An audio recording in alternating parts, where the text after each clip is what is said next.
Good morning student, good morning. Myself Kailash Chautiya. मेरा नाम कैलाश चौटिया है। जैसा कि बच्चों आप मेरे से परिचित हैं और जो हमारा रघुनाथ स्कूल जो रतनगढ़ का सबसे बेस्ट स्कूल है, सबसे अच्छा स्कूल है, सबसे फेमस स्कूल है, उसकी ओर से आपको घर बैठे ऑनलाइन क्लासेज उपलब्ध करवाई जा रही है। उन ऑनलाइन क्लासेज में मैं कक्षा 11 में आपको राजनीति विज्ञान का अध्ययन है वो करवा रहा हूँ। जैसा कि बच्चों आपको पता है, हमारा अध्याय स्थानीय सब शासन चल रहा है।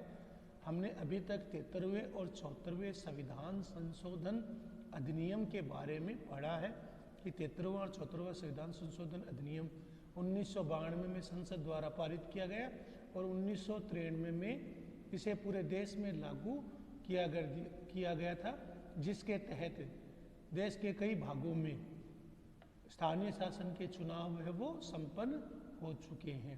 तो जैसा मैंने आपको बताया कि 73वां जो संविधान संशोधन है वो बेटा ग्रामीण स्थानीय सब शासन, जिसे हम पंचायती राज व्यवस्था के नाम से जानते हैं, जिसके 3 स्तर है। गांव स्तर पर ग्राम पंचायत, ब्लॉक स्तर पर पंचायत समिति और जिला स्तर पर जिला परिषद। उसी प्रकार शहरी निकायों का भी गठन किया गया है, जिसमें नगर पालिका, नगर परिषद और नगर निगम, नगर पालिका, नगर परिषद और नगर निगम का गठन है वो किया गया है। तो जैसा मैंने आपको बताया है, संविधान के संशोधन ने 29 विषयों को स्थानीय शासन के हवाले किया है। मैंने आपको बताया था स्थानीय शासन के, जिसके तहत 11वीं अनुसूची में कुछ विषयों को स्थानीय शासन को सौंपा गया है। संविधान के संशोधन ने 29 विषयों को स्थानीय शासन के हवाला किया गया। तो संविधान के संशोधन ने 29 सब्जेक्ट 29 विषयों को स्थानीय निकायों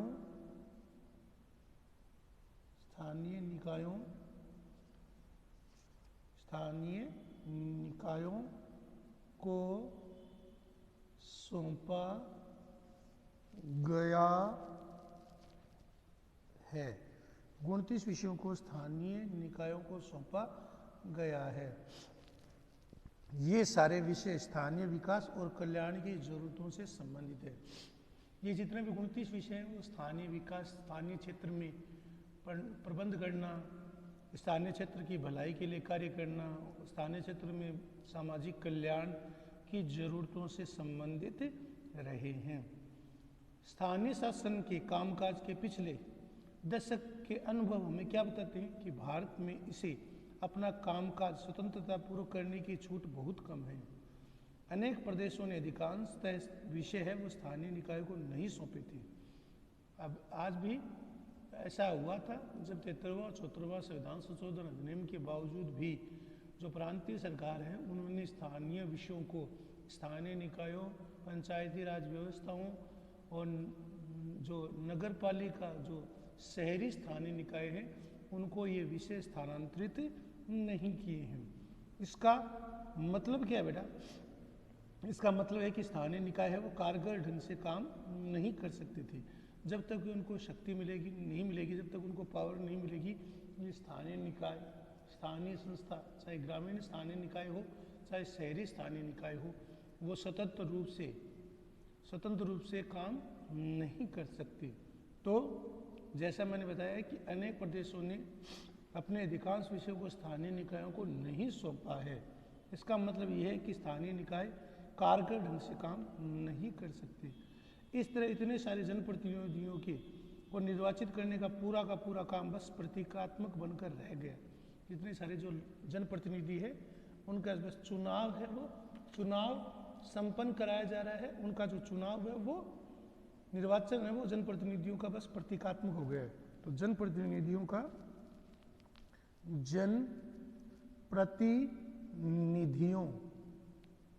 जो स्थानीय शासन के जनप्रतिनिधि है, जनप्रतिनिधियों का निर्वाचन मात्र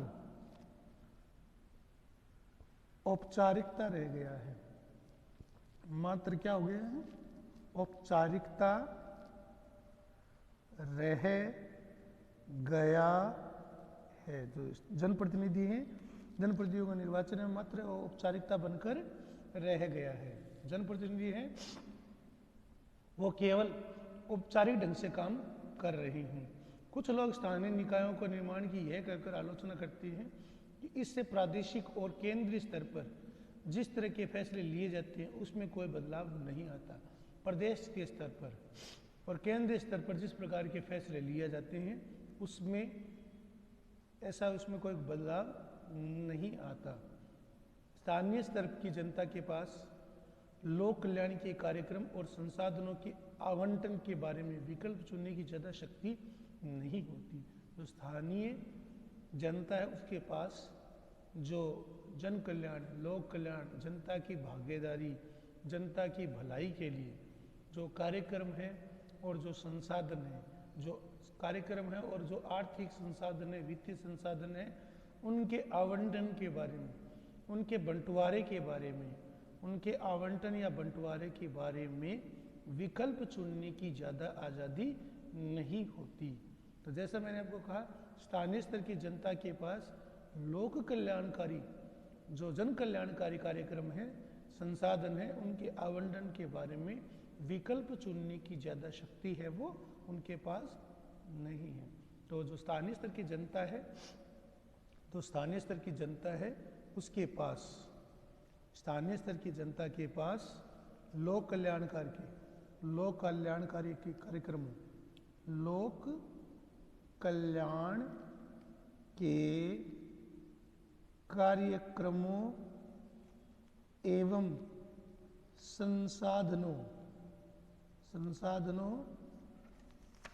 संसाधनों के आवंटन के बारे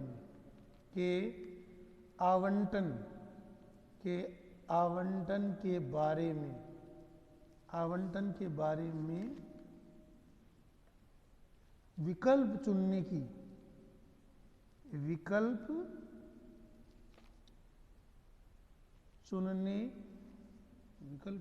की ज़्यादा आज़ादी नहीं है। इन स्थानीय निकायों के पास लोक कल्याणकारी कार्यक्रमों, उनके संसाधनों के आवंटन के बारे में विकल्प चुनने की ज़्यादा आज़ादी नहीं है। अब हम लोक कल्याणकारी या लोकतांत्रिक विकेंद्रीकरण किसे कहते हैं बेटा?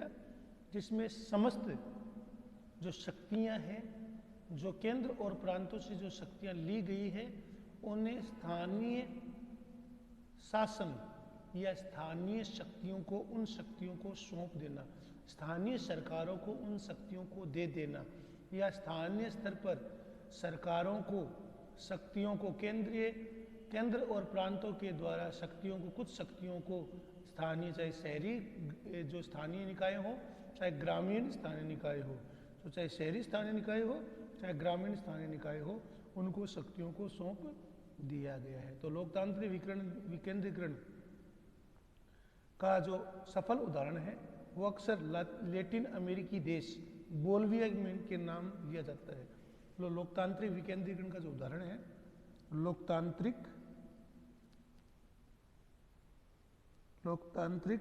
विकेंद्रीकरण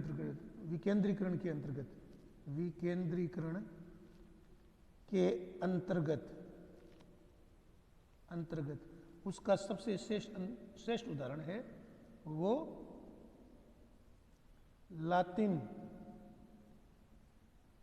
अमेरिकी देश बोल्विया है। लातिन अमेरिकी देश है वो बोल्विया है। वो स्थानीय या लोकतांत्रिक विकेंद्रीकरण के तहत लातिन अमेरिकी देश बोल्विया को श्रेष्ठ लोकतांत्रिक प्रक्रिया के द्वारा लोकतांत्रिक विकेंद्रीकरण के अंतर्गत श्रेष्ठ उदाहरण के रूप में माना जाता है। बोल्विया कहाँ है? दक्षिण अमेरिका को हम लैटिन अमेरिका कहते हैं। दक्षिण अमेरिका का प्रमुख देश, दक्षिण अमेरिका का प्रमुख देश है बोल्विया। कौन सा देश है? बोल्विया।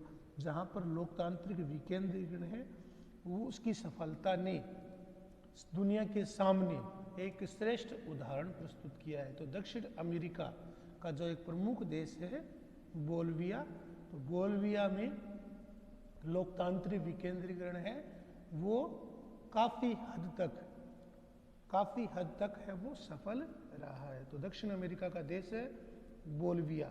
तो बोल्विया में जो लोकतांत्रिक विकेंद्रीकरण की जो प्रक्रिया है वो काफ़ी हद तक सफल रही है।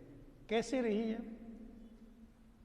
सन 1994 में पॉपुलर पार्टिसिपेशन लॉ वहाँ पर लागू कर दिया गया था, जिसके तहत विकेंद्रीकरण प्रक्रिया के द्वारा केंद्रीय सत्ता और प्रांतीय सत्ता की कुछ शक्तियाँ वो स्थानीय शासन को सौंप दी गई थी।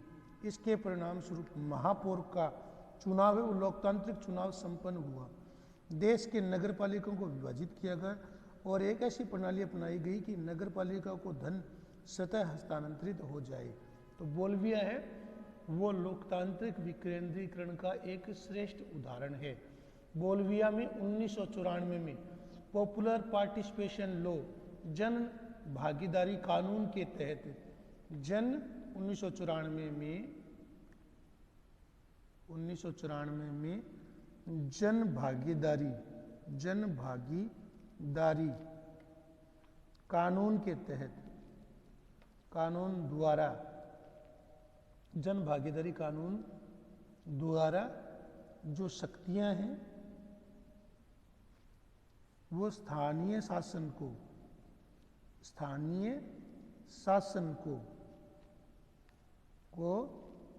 सौंप दी गई है।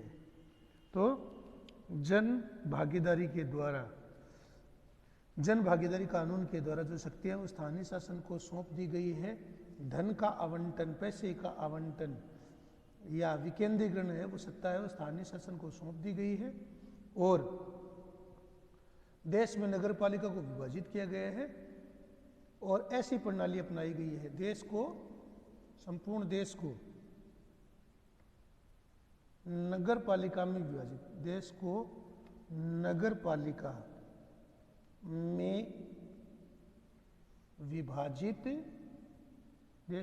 पालिका में विभाजित कर दिया गया है। देश को नगर पालिका में विभाजित कर दिया गया है तथा आर्थिक शक्ति या आर्थिक ताकत के रूप में धन या वित्त है वो स्वतः स्थानीय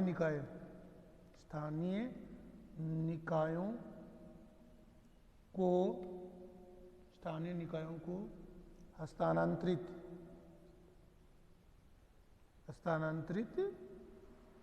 कर दिया गया है। तो धन या वित्त है वो स्वतः स्थानीय निकायों को हस्तांतरित कर दिया गया। धन या वित्त है वो स्थानीय निकायों को सौंप दिया गया है। तो बोल्विया में 314 नगर पालिका है। बोल्विया में कितनी नगर पालिका है? 314। पूरे देश में 314 नगर पालिका गठन किया गया है। बोल्विया जो दक्षिण अमेरिका का देश है वहाँ पर पूरे देश को नगर पालिका में बांटा गया है, नगर पालिका है।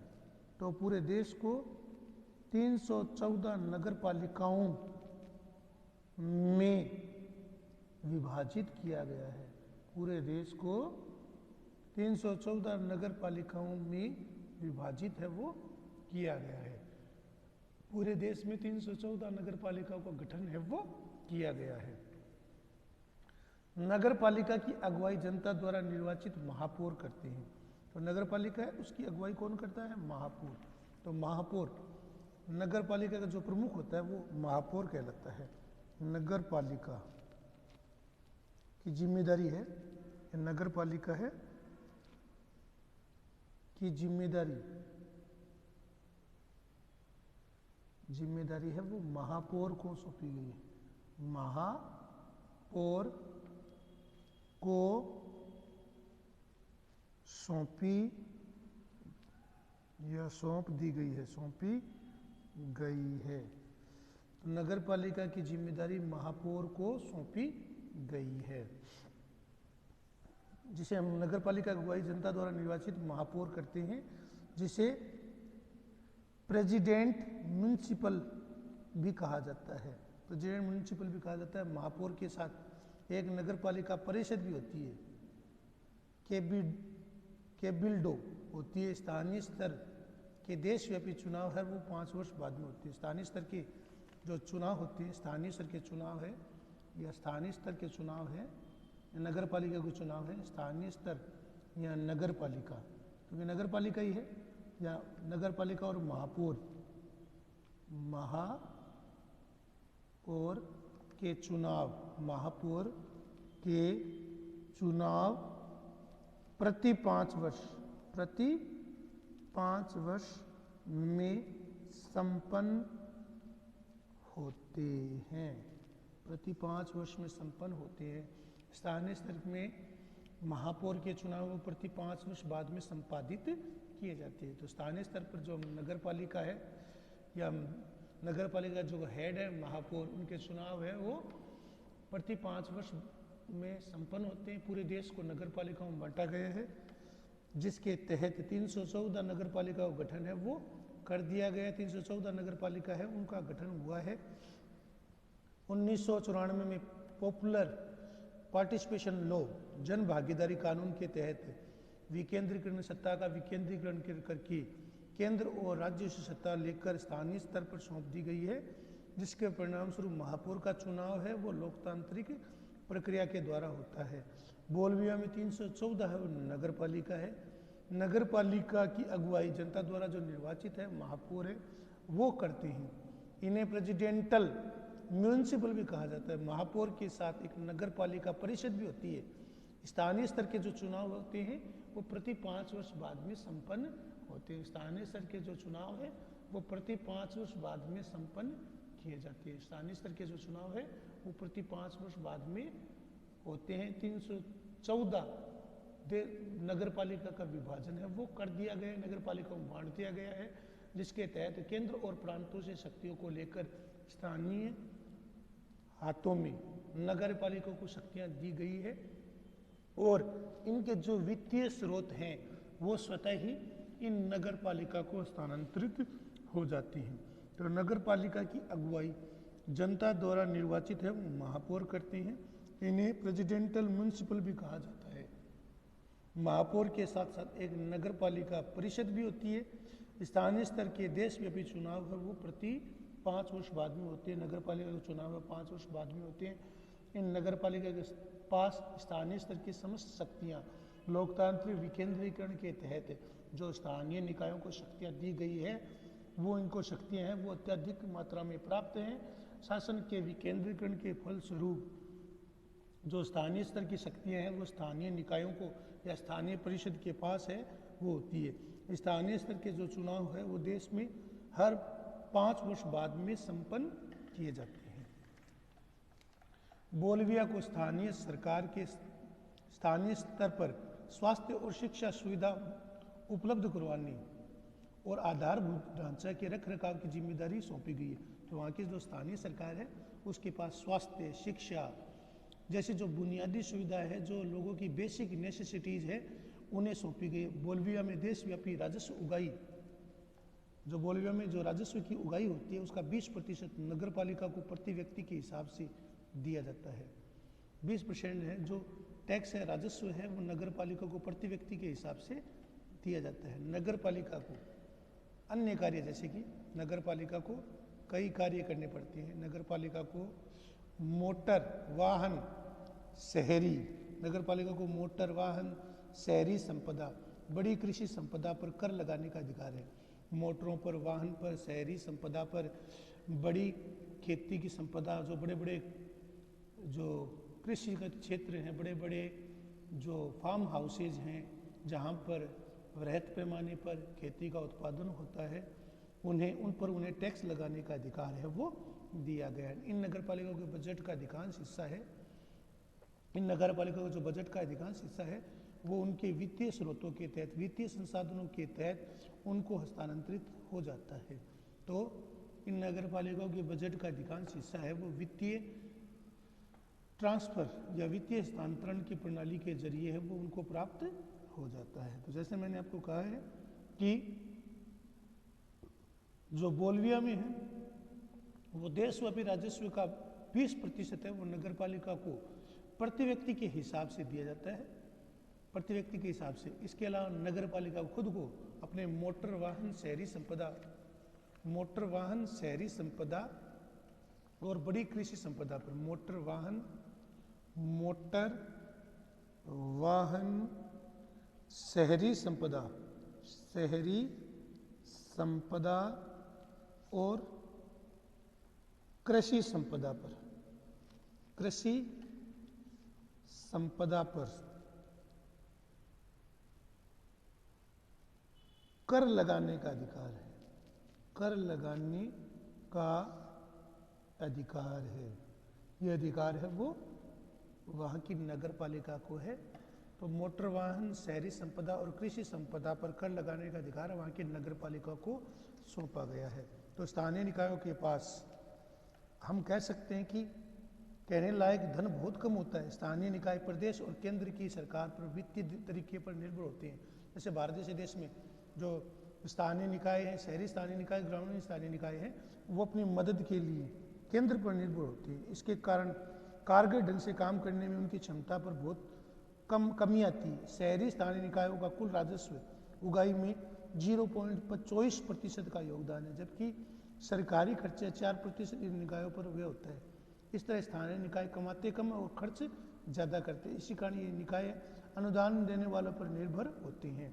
तो जो स्थानीय निकाय भारत में जो शहरी निकाय है उनका देश के कुल टैक्स कलेक्शन में उनकी 0.24% की भागीदारी है, जबकि सरकारी खर्च में उनकी भागीदारी 4% या उससे अधिक है। इसलिए हम कह सकते हैं कि भारत में जो स्थानीय निकाय है बेटा वो कमाते कम है बल्कि खर्च ज़्यादा करते हैं। इसी कारण ये निकाय है वो अनुदान देने पर वालों पर निर्भर है। तो ये अध्याय हमारा पूरा हो गया है बेटा, इसको आपको समझना है, लिखना मैंने आपको अच्छे से इसको समझा दिए। स्थानीय निकाय 73वां और 74वां संविधान संशोधन अधिनियम 73वां संविधान संशोधन है वो स्थानीय निकाय या पंचायती राज व्यवस्था से पर आधारित है, जबकि 74वां है वो शहरी स्थानीय निकाय पर आधारित है।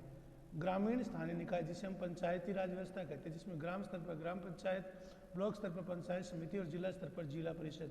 उसी प्रकार जो शहरी स्थानीय निकाय है जिसके अंतर्गत नगर पालिका, नगर परिषद और नगर निगम का गठन किया गया है। तो मैंने जितना भी बेटा इस पाठ में अंडरलाइन कराया है इसको आपको समझना है, लिखना है, इसके प्रश्न उत्तर आपको करने, ये आपका होमवर्क है। धन्यवाद।